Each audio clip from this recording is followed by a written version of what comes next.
Welcome to the Fantasy Champions Fantasy Football Podcast. Here's your host, Morgan Colby and Rick Lemon. What's poppin', fantasy champs? My name's What's Morgan up? Colby. I got Rick Lemon with me as always. Poppin' Rick, we're back together again. Back together again. Yeah, it was interesting. I am currently in the midst of moving, and you know I had a bunch of work projects that just kicked me in the rear, so I couldn't record until Friday last week. And Rick was like, "Well, bruh." I'm about to enter finals week, so. Oh, there you go. Then you'll have nothing to do. Well, after that. But anyway, we got some good stuff to get to today. We're going to recap Week 14. We'll talk about some booms and busts, and then we'll go over some waiver wire ads for Week 14. Final week of the regular season for fantasy football. This week becomes ever so more crucial. Okay. We'll do one more trade target show, by the way. Okay. Yeah, one more. Even though it will be kind of end of the regular season. We'll see. I always do one. We'll do one too late. All right. And then we'll figure it out after. But it's getting ever more so crucial that you do the right things at this point in the year. If you have bye weeks solidified at this point, I would start going and picking up waiver wire defenses that you think are going to be good for week 16, 15, or what is it, 16 and 17? Yeah. Honestly, if you're in the playoffs right now, it's not a crazy thing to have a defense for week 15, which should probably just be your starting defense and just bite the bullet for the last week of the season. Yep.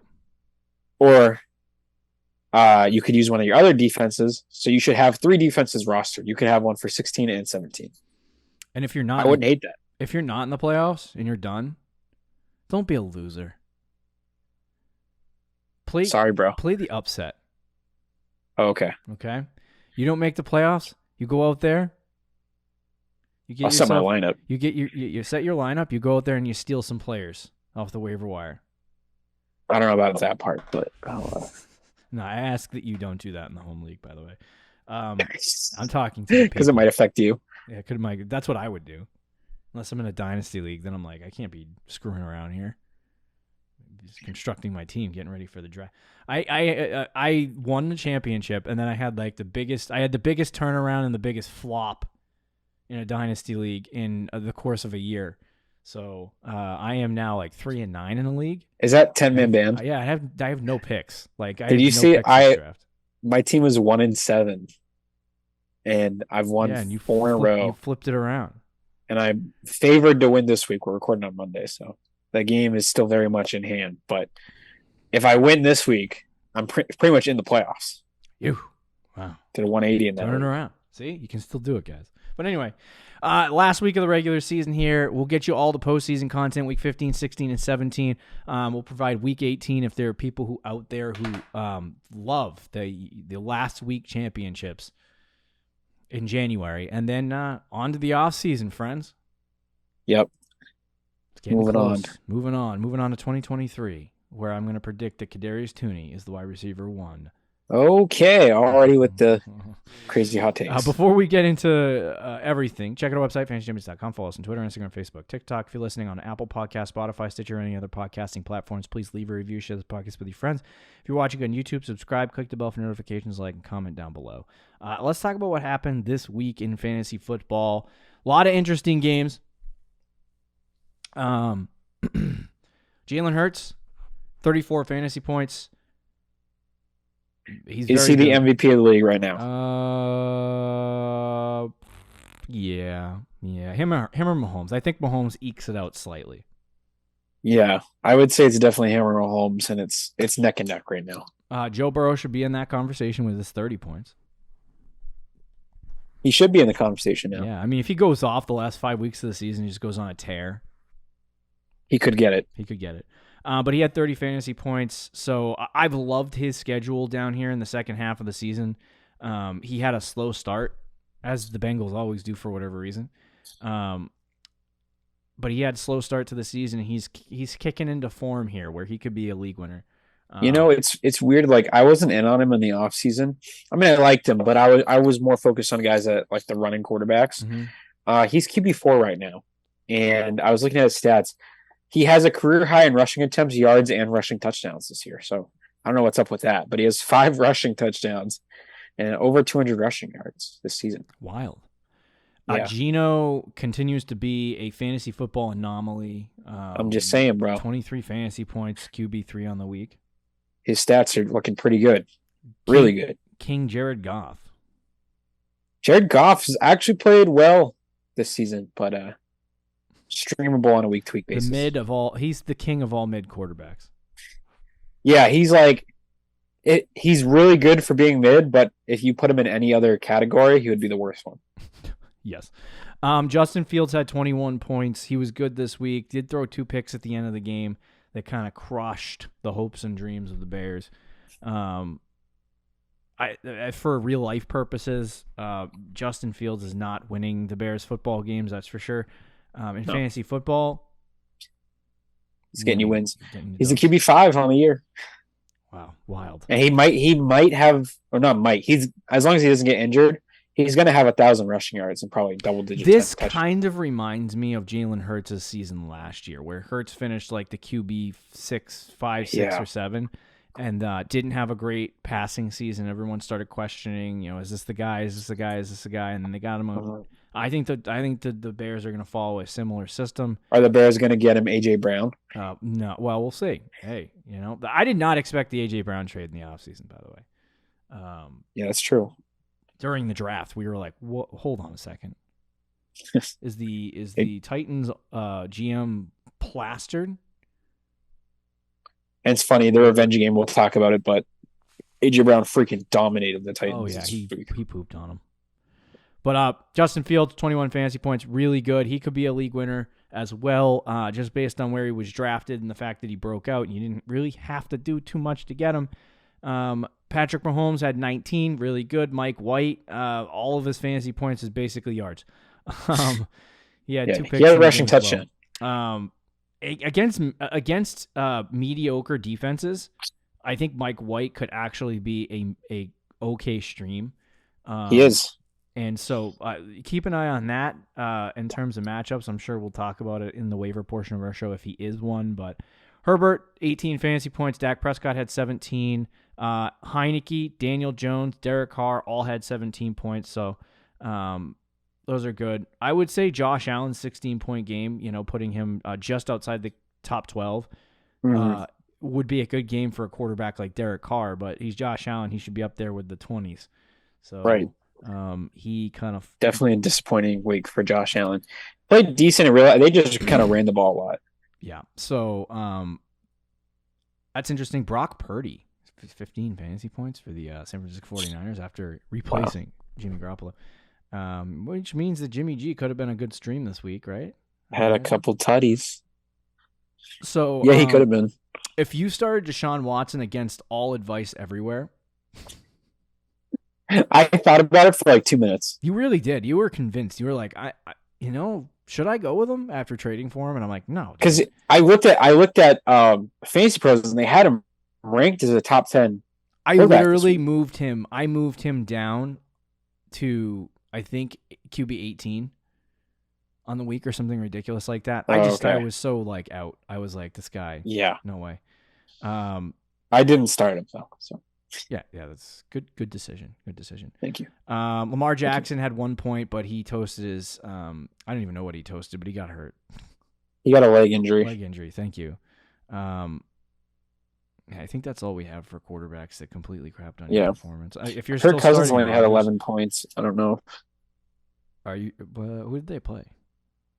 The Jets. Was a tough match. match. So I wouldn't have been starting Kirk Cousins against the Jets. Yeah. If you were doing that, that was a bad decision. Rodgers, I guess, because he hasn't been great, but he was playing the Bears, who have an awful pass defense. Did you see him after the game? No, I did not. Waving to the Bears fans. Oh gosh. Not in a complete debaggy way. Not in like like I own you guys like he did last year. It was more like a nostalgic wave. Like, wow. Thinking he's done. Yeah, That's I think it. he's done. I think he's done. I think he's retiring after this. He's definitely done with the Packers. It's just a matter of if he wants to play one more year with another team or retirement, I think. I think we should put Aaron Rodgers and Tom Brady in a ring together and have them fight for the San Francisco job. That's a good idea. That's a great idea. I paid for that. I would pay for that. Anyway, let's move to the running backs unless you have any other quarterbacks you want to talk about. No, we can do running backs. All right. McCaffrey, 28 points. This guy gives me a little bit of a roller coaster because I had some takes on him where like I was like, this guy, like Rick was like up here. He's like in the ceiling. He's like, this is going to be the best season of Christian McCaffrey's career. And then he just, does what Christian McCaffrey does on a week-to-week basis for the Carolina Panthers this year. And you're like, what the frick? And then he scores 28 and you're like, all right, here we go. Jordan Mason will score 20 next week. And Christian McCaffrey will get 10 points and we'll be like, what is happening? Yeah, possibly. In San Francisco? I mean, last week he was limited in the game. So you take last week out, maybe he's still better game.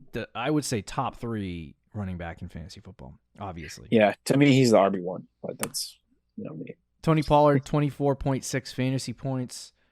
I wish. Is it going to end? I mean, who knows? He had 2 rushing touchdowns in the game. And I was actually stunned that they even gave him the rushing touchdowns because that usually goes to Zeke. Zeke also had a rushing touchdown. I just traded him in a league, which I don't like at all. But, I mean, since what did I say it was, week 6? Pollard's been the RB3 on the season. Like, he's ridiculous. Been really good. That's I just traded him. I can't believe it. But he's a league winner. If he keeps with this pace.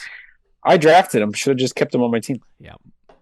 Samaje Perine continues to have success in the absence of Joe Mixon. Obviously, I think Samaje Perine is a good play if Joe Mixon is out.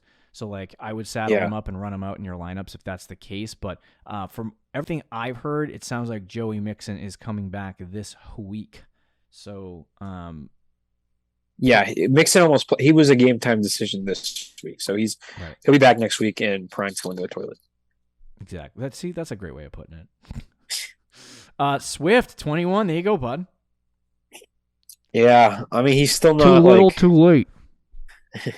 He's still not getting workhorse or even close. What he got, I think week 1 he had 67% snap percentage. That's still the most he's had all season. Detroit he only lost, had 51. Detroit lost, right? They won 40-14, bro. Against who?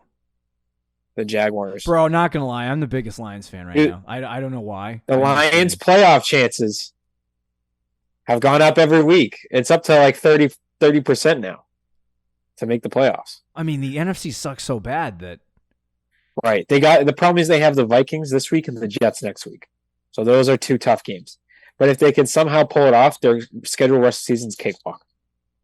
What's their record? 5-7? 5-7, yeah. And they might not have to win out. 9 wins might get them in the playoffs. Because right now, I would think the Commanders, they're 7-5-1. I really hope they beat them. And then the Seahawks are 7-5. So there's... Is that a success? 9-8 for them? Yeah. Is that a good season for you? Because I would say so. 5 weeks ago, if I talked to you, you said fire Dan Campbell. He's the worst coach in the league. Yeah, I mean they were what? They were 1-6 though. They started the year off 1-6. It reminded me of the Colts last year a little bit. Did the Colts end up making the playoffs? No, they missed it because they choked against the Jaguars. Right. Anyway, DeAndre Swift gets 21, so that's good for your fantasy teams. Hopefully that continues. Josh Jacobs. Oh my God, this guy's a real league winner right here. We're gonna be talking about this guy. He's the RB2. He's the RB2 on the year. He's been elite in every aspect of everything, and they're just feeding him the ball. It's like, hey, we're not going to give you another contract. Just keep taking the rock. We don't care if you get hurt. That's kind of what it is at this point. A.J. Dillon, again. What is this, a 3-week stretch? Yeah, what the heck is going on? A.J. 2-week stretch. 2-week stretch. Well, I guess but still. Since week 11, he is the... He had 9 straight weeks with 5 fantasy points. Saquon Barkley gets back 19. Cam Solid. Akers? Yep. Who's this? 2 rushing touchdowns. Oh, that explains a lot. Still only had 3 yards to carry. Yep, that sounds about right. Bro, you know, he has 100 rushing attempts this year for 300 yards. 3 point. Oh dear God. He's at 3.31 really yards a carry. He also only has 3 catches on the season. So. I was excited for a second, but then if Cam Akers is the goal line back, we'll talk about him on the Wednesday show about Thursday Night Football.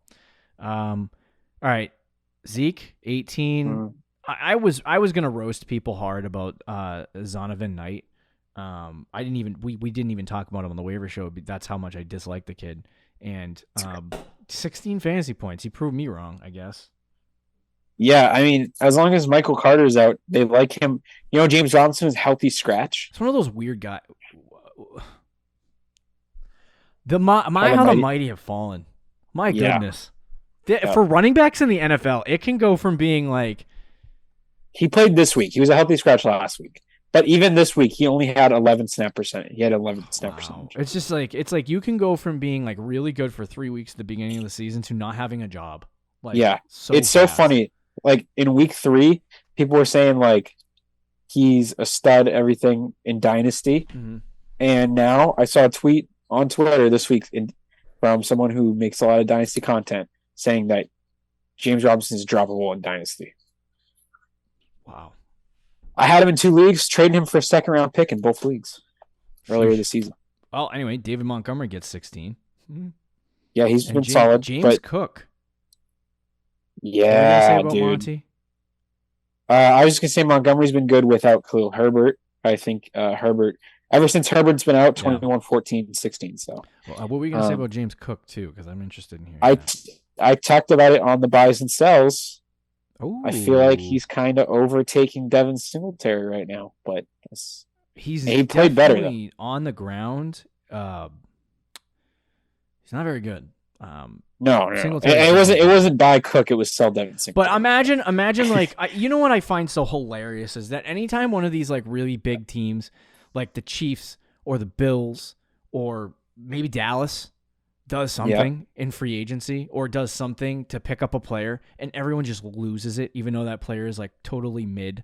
And like, Nyheim Hines isn't even mid. He blows. Like, he sucks. And when he went to the Bills, everyone was like, saddle it up, pass catching back, let's go, trade for him. And I'm like, can you shut the hell up?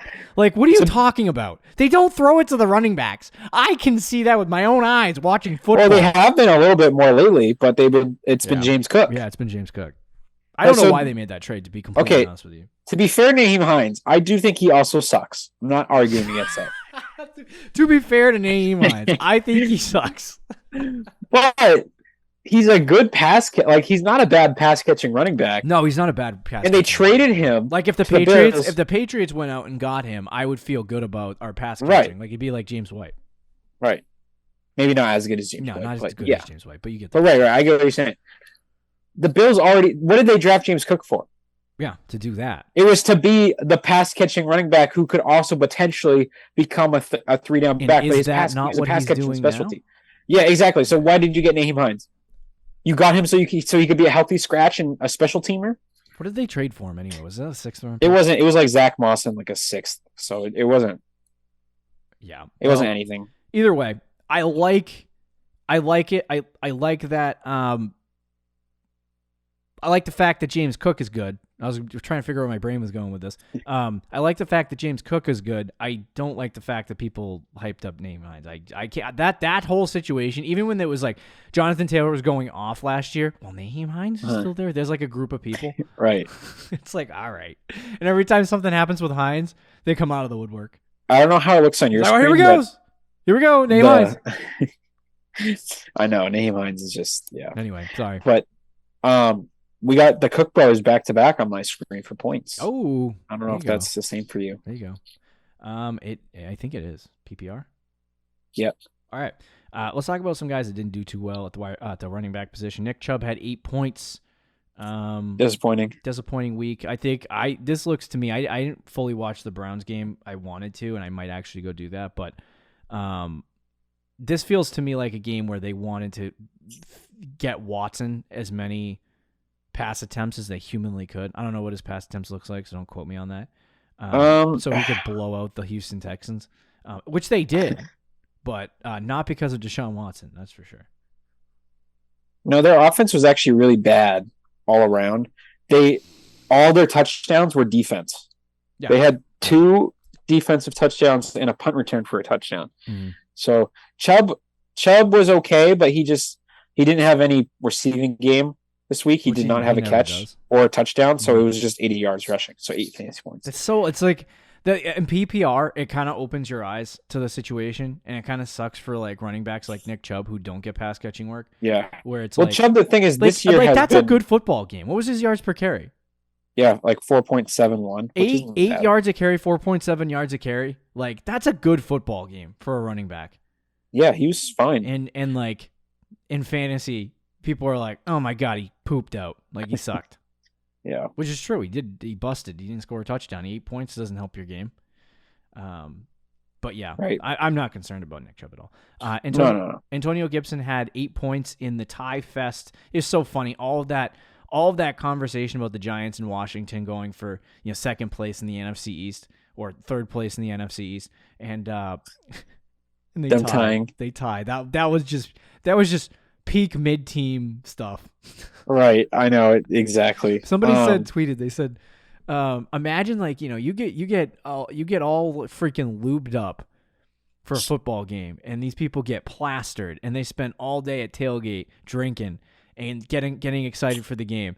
And they said, "When you win, you're drunk, you're happy, you're excited. Your team just won a football game, and then when you lose, you're pissed off. You got all the rage in the world." And he's like, "You got feelings. When you tie, how are you supposed to feel?" Right. Like, well, that's it. Like we and the Patriots Raiders game week 15 get flexed out. So I'm like, okay, who do they replace it with? Washington. Commanders Giants. The whole world wants to see Commanders Giants again? Apparently, the NFL thinks the whole world wants to see that again. Because I think it's just because it's New York. Yeah. So it's like, oh, the Giants are somewhat relevant, so let's get them in prime time. And the Commanders have a good football market, Washington, D.C. So whatever. But that game, I don't want to watch that game. I'm sorry. I have zero interest in that. Oh, 1,000%. I don't. I mean, I'm going to watch it anyway because I'm a freak. Because it's fantasy. Yeah, right. But Gibson had 7.9 points. He is definitely he's become like more like a pass catching back with some rushing upside. Yeah. And if he scores a touchdown, he's kind of really good. But at this he's kind of like Tony Pollard, a little less touchdowny, but right. Same kind of player where he's the 1B with some passing game work. There's a couple guys on this list that are quite. I did want to say eye popping. So Travis Etienne. Mm-hmm. I have Travis Etienne right now. He's ranked RB9 rest of season by the experts on Fantasy Pros, and I'm kind of curious what your thoughts are because he sucked the last 3 weeks. I think that's gonna drop a little bit. I still like him. I do. What's going on with the Jags? Are they just getting those new running backs they got involved and trying to spare? Yeah, they're using everybody. They're also throwing the ball more, and I mean it's working. Scripts.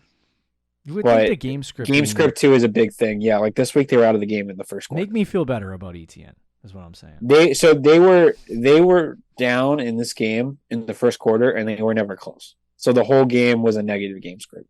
So he only had 12 carries. Yeah.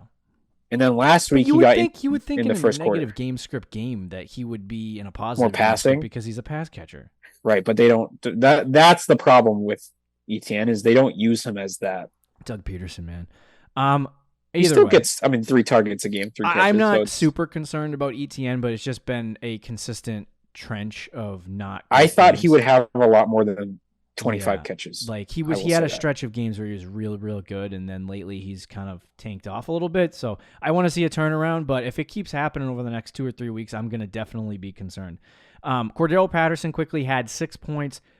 I was watching the football game with a Cordero Patterson owner, and he was livid. I'll tell you. And I'm like, why are you starting Cordero Patterson? That is the devil you shook hands with, friend. Right. Derrick Henry had 5.8, so very disappointing in big matchups. Right. Not good for your fantasy aspects. Kenneth Walker got hurt. He ended up with 3.6. We had a guy in our home league start DJ Dallas and Kenneth Walker. What in the world? What are the odds of that working out too, though? Like, I know, Walker getting hurt, and he has DJ Dallas blew. He had right, so it didn't really work out, but it almost, in theory, almost worked out. Oh man, that's really bad. Anyone else you see on this list? Yeah, there's one guy that I wanted to say because everybody's been hyping him up. People are saying top 10 running back rest of the season. People have ripped their drawers off for him. We had him on our Cells show. It's Jeff Wilson. 0 fantasy points. And you think, oh, did he get hurt? Nope. Didn't get hurt. Way. 37% snap percentage, 1 carry, 3 yards, 2 targets, 0 catches. They threw the ball a lot. It was a negative game script. But that was one of the things we told you. They were beating up on these teams like Cleveland, Chicago, Houston. They were running the ball because they were just dominating the game, and then they were like, okay, whatever. That's not going to be the case for a season against San Francisco, maybe against the Chargers, but not against the Bills, maybe against the Then they got the Patriots. But, like, there's some, you know what I mean? Like, it's up and down. He's not a top 10 running back. Stop with the tomfoolery. Great points. Love the fire today. This is great. All right, let's go to the wide receiver position. Jumping into the top 12 guys that finished this week, Devontae Adams he's been a sheer monster. I don't know what else to say. Like, since the midway point, he's been ridiculous. I was thinking yesterday, I wish I drafted him, but I drafted Chase and Diggs, so I'm like, no, I've had like, I wake up in the middle of the night in cold sweats sometimes thinking about the fact that I drafted Deebo Samuel over Tyreek Hill. Yeah. Cold sweats. It's I mean, at least you turned to AJ Brown. I fixed it kind of, but I still would rather have Tyreek Hill over AJ Brown. Yeah. In fantasy football. My heart doesn't say that. My heart says AJ Brown. Neck and neck. Amon-Ra St. Brown. Well, back to Amon-Ra St. Brown is a guy that I want to go buy a jersey for. Not going to lie. He's starting to turn into that. Like, I want to get a Fields jersey. I want to get a Joe Burrow jersey. Got to get myself. Amon-Ra's getting on that AJ list. Brown. Amon-Ra's starting to get on that list, dude.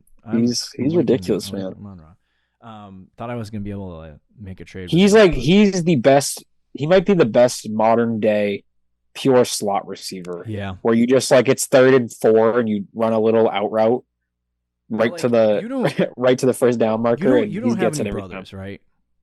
No. So that wasn't really a question. It was more like a statement, but okay. Just so you know that I know you don't have any brothers. Okay. But like, as a person who has 2 other brothers, right? Brothers are competitive. And Amon-Ra has a brother in the NFL. His name is Equanimus. He plays for the Bears. Equanimus St. Brown. And he used to play for the Packers, right? Yep. So how would you feel if your brother is just dominating you at the same position? I would wish I'd get the ball thrown to me more a little bit. I'd be like, this is funny. I wish they were both good because then it would be like a physical battle, but one sucks and one's good. Anyway, yeah. Apparently their dad too. I don't know what his name is, but I've seen it. I saw that. He's a bodybuilder. What was it? Yeah, Hard Knocks, right? Funny. They showed that they were all working out together. Training. Yeah. But anyway, AJ Brown had 31. I mean, at Tyreek Hill 29, Tyler Lockett, and DK Metcalf. Thank you, Seattle, for 26 and 27. Like, these are massive performances at the wide receiver position. 37, 34, 31, 29, 27, 26. Like, these are usually it's like 24, 25, and you have a good week.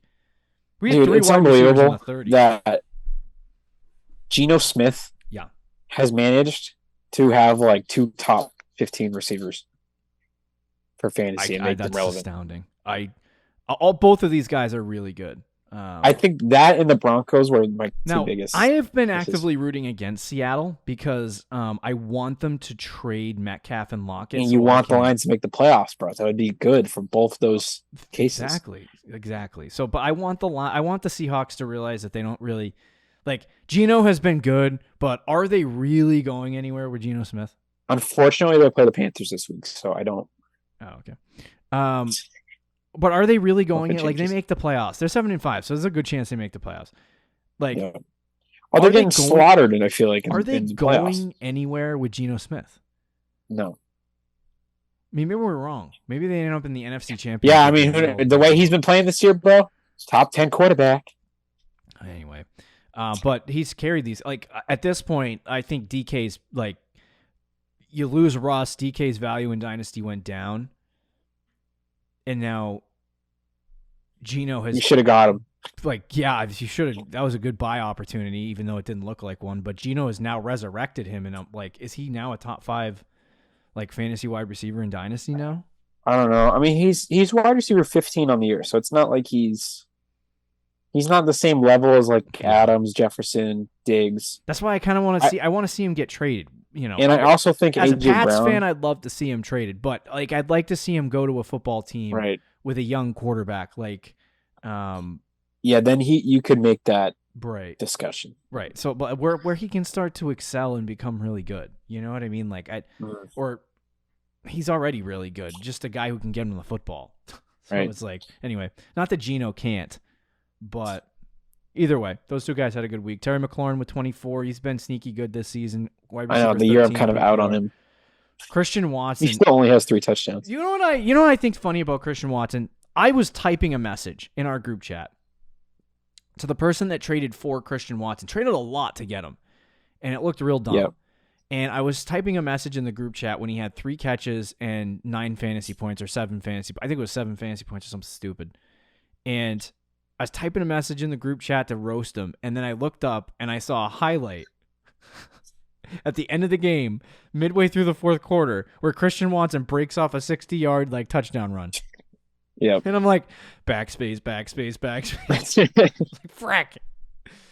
Christian Watson's been ridiculous. He's going to be a league winner. The thing that continues to concern me on a week-to-week basis is the lack of pass catching work. Like I know, like how, bro, he's getting 3 catches a game. Like right, 3 or 4 catches a game. I don't get it. But Rodgers will throw it to him a lot if like he can make something out of nothing too. Yeah, so he's reminding me slightly of AJ Brown a little bit, early AJ Brown, because of that ability to do things after the catch, where like AJ Brown would have weeks where he'd catch 2 passes and suck for the Titans early in his career, and then all of a sudden he'd catch a 60-yard touchdown or he would catch a slant route that he would take 60 yards to the house, and it would be like, it would save your fantasy. To happen for me many times when I owned him earlier in his career. It's the same thing with Christian Watson. It's like you get the ball in his hands and he'll make a play. And so I think that's what they need to do. They need to get the ball in his hands, like in short yardage situations, and let him do the work instead of, maybe stretching the field as much as they do with him, which also works. But I think they're trying to utilize him like they were Devontae Adams, and I don't know that he's the same type of player as Devontae Adams in that context. Right. So anyway, there's my TED Talk on Christian Watson. No, I think it's fair. Watson's he's interesting. I mean, if you have him, hold on to him for sure. Like, and I'm talking dynasty as well. But I don't know. Like, he's just, there's something off about him too. Like, I don't think he has the best hands, which I mean can improve. Like Metcalf didn't have good hands either. You can improve your pass catching ability. But I don't know. I mean, he's definitely ridiculous. Unless your name starts with N and your last name starts with A, and then you suck. But no, but he's definitely ridiculous after the catch, and could be a special player. But yeah, I don't know, man. The 3 or 4 catches a game scares me. But yeah, it does scare me. I mean, if he keeps getting touchdowns, it's different than the Amon-Ra breakout last year, where Amon-Ra's breakout was on like target share and everything. Right. So we'll see what happens with Christian Watson. You want to talk about Mr. Garrett Wilson, my guy? Yeah, he's good.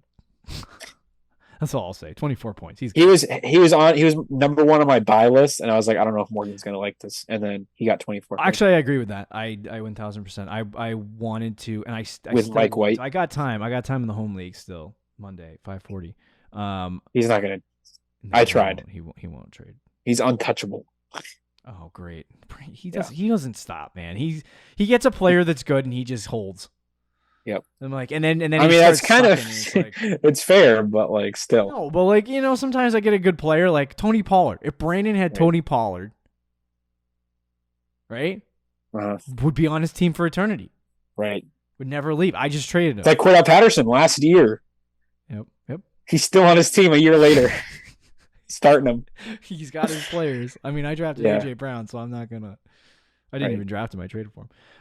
Anyway, Stefan Diggs had 22. Devonta Smith 21. So he has a couple of good weeks every once in a while.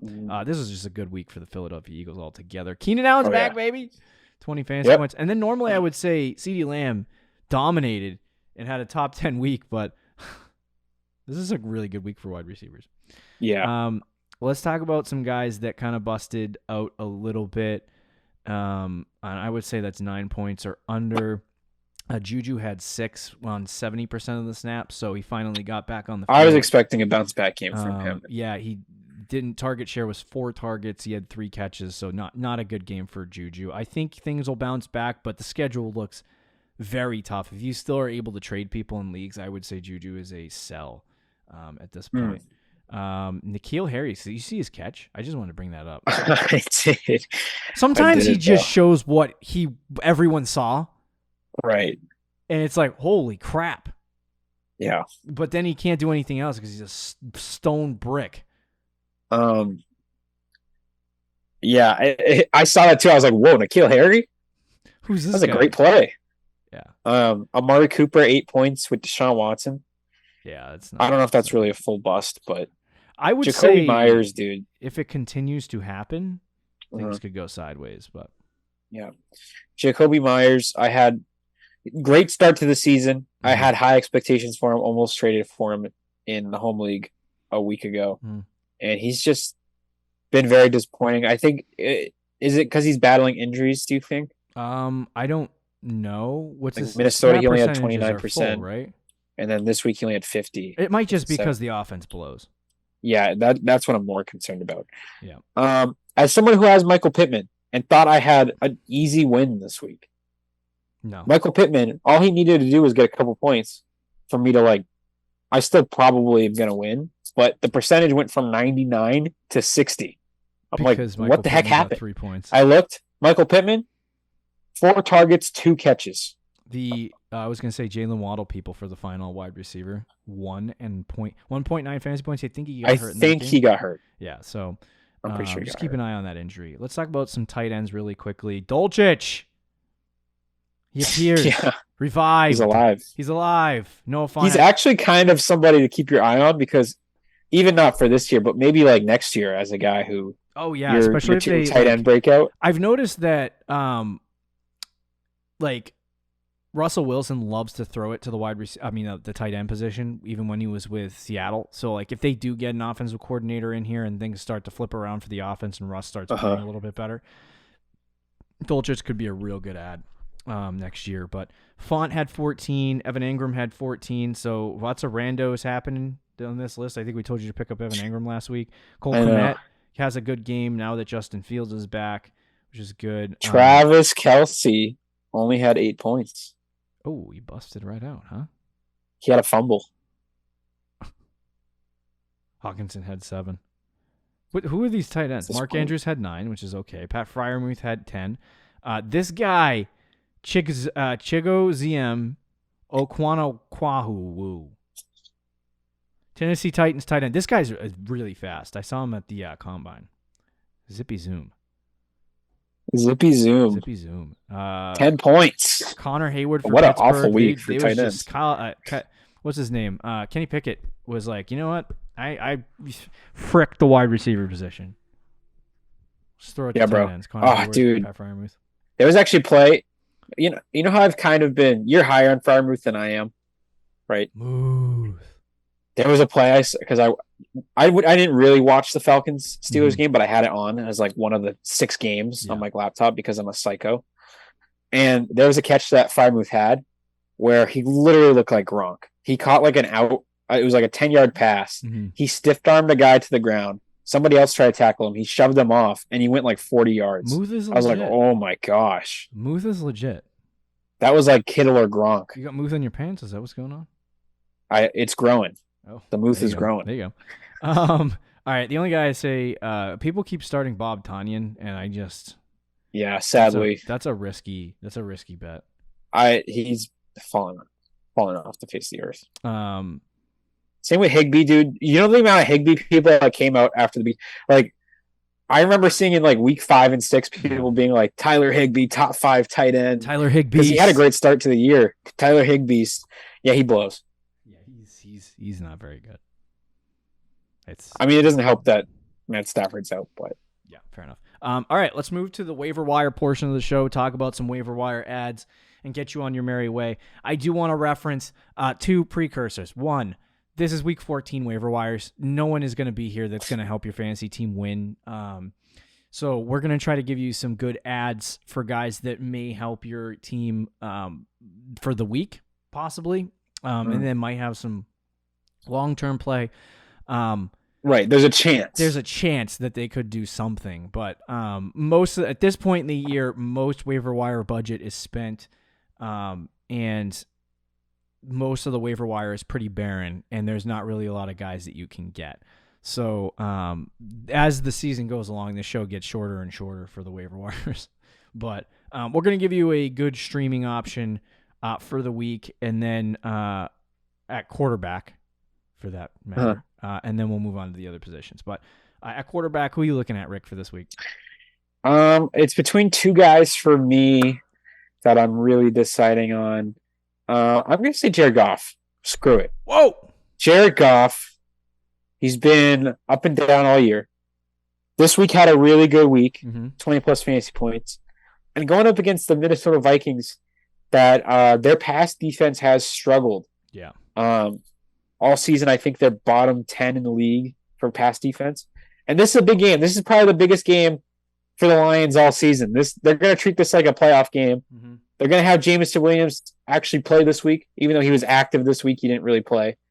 I think this game they'll use him more. You got Amon-Ra. The team is finally healthy. Swift is healthy.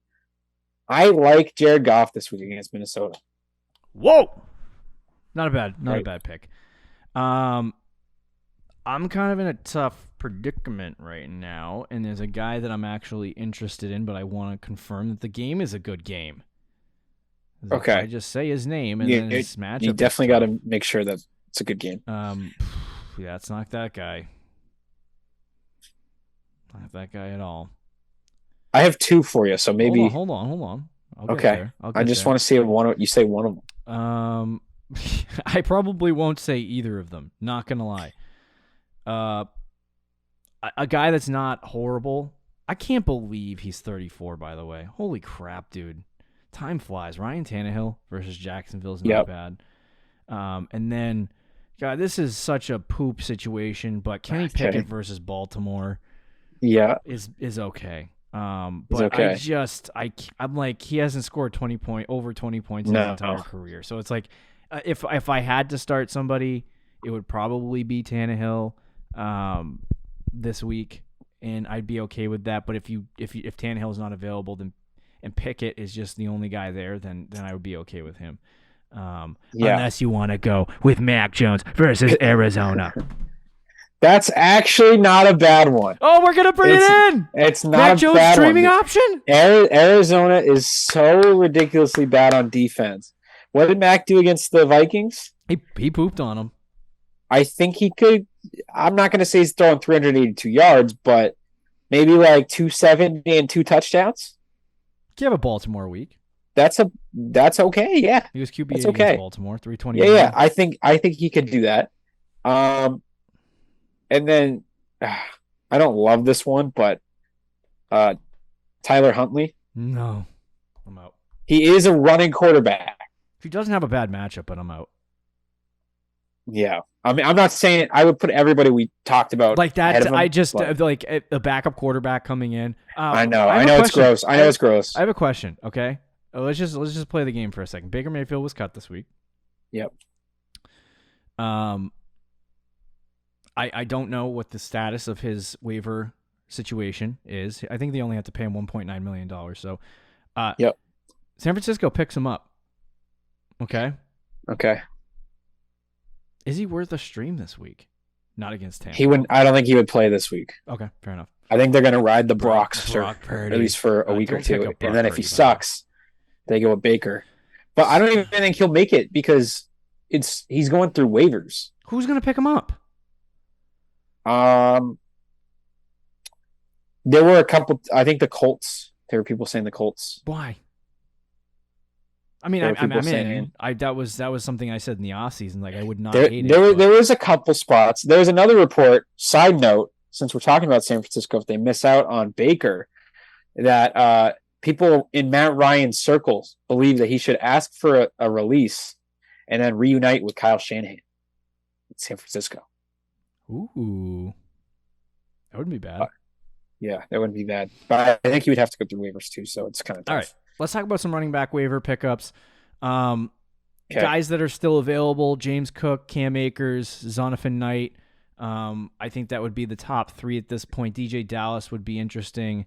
Because how long is if Kenneth Walker is out right now? They're taking it day to day, but I would think that this week he probably wouldn't play. So if this is what getting your handcuffs is all about, like you have to do this now. Yeah. But of some of is these DJ players Dallas the guy that you would pick up? Yeah, because isn't Travis Homer? Travis Homer's also on the team, but I think he's kind of hurt too. Okay, so yeah, then DJ Dallas. So, but anyway, which guy are you like honing in on and targeting this week at the running back position? I think honestly, I actually would pick up James Cook. Okay. Of all these guys, I think he has the most potential, the most upside ceiling. I think he's kind of taking over the role mm-hmm. For the main RB. But even if he's like in a split, which is kind of what it is right now, right? He's getting more pass catching than Singletary. It's slowly trending towards James Cook in that offense. I think they want to give him the more work. They took a second round pick to get him. Yeah. So I would do James Cook, but I mean I don't have crazy high expectations for him. I think somebody that has a really good rest of season schedule is the Jets running back. Zonathan Knight. I'll mention him today. I think he could be. If they continue to, I don't know how long Michael Carter is out, but if they continue to give him the rock as much as they have been and get him involved in the offense as much as they have been, I think that he could provide some fantasy upside. And I'm not talking like 20-point games. I'm talking like 12 to 15. Because he's a pass catcher, though, so he could get like 10 points. So I like him. I do like DJ Dallas. It like only in the context that Kenneth Walker is out. Yeah. So I would get Dallas, and then I do like James Cook as well. Cam Akers, I'm just out on. I don't mind the pickup, like if you need depth at the running back position, and you have a guy out or a bye week this week in week 14, like not horrible, but I'm not in on that. And then pick up all your handcuffs.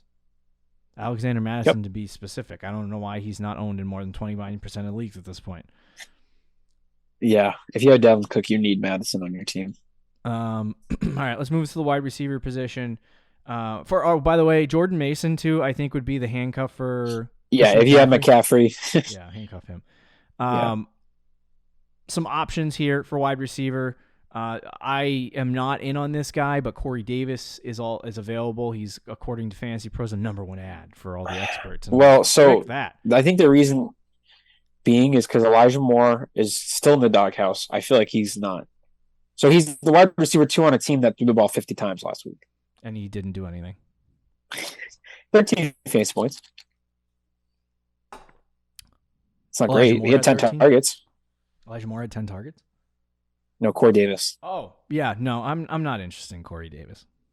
I'm Fair still up. Jamison Williams, Nico Collins, Kadarius Toney, Isaiah McKenzie, all of those guys, Paris Campbell too, are all guys that I would personally be in on, but same question again, Rick. What guys are you interested in? I actually might surprise you, but how long is Brandon Cooks out for?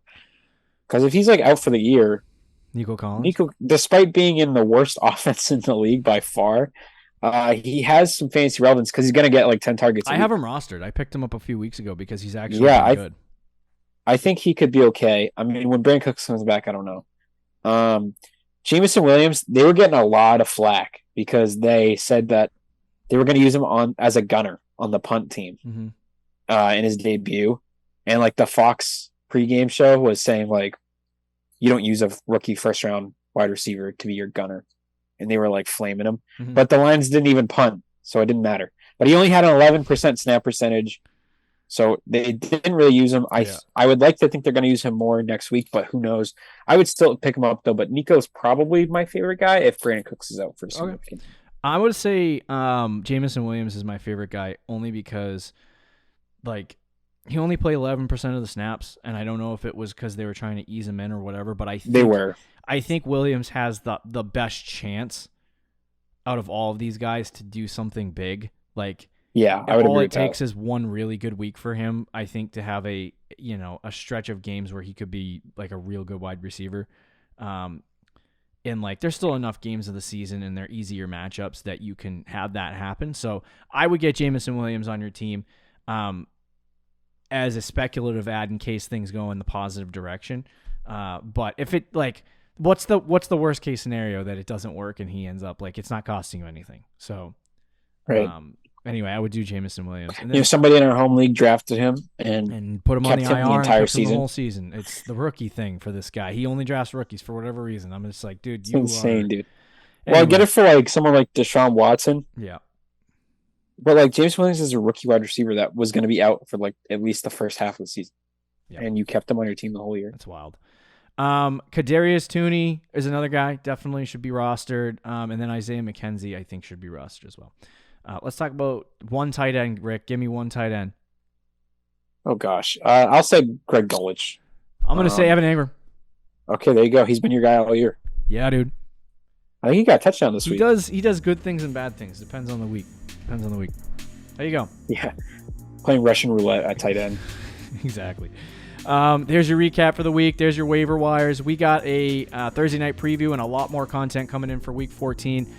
Stay tuned. We'll see you later, guys. See you. Thank you for listening to the Fantasy Champions Podcast. Make sure you subscribe on iTunes and YouTube and follow us on Twitter @TheFFChamps.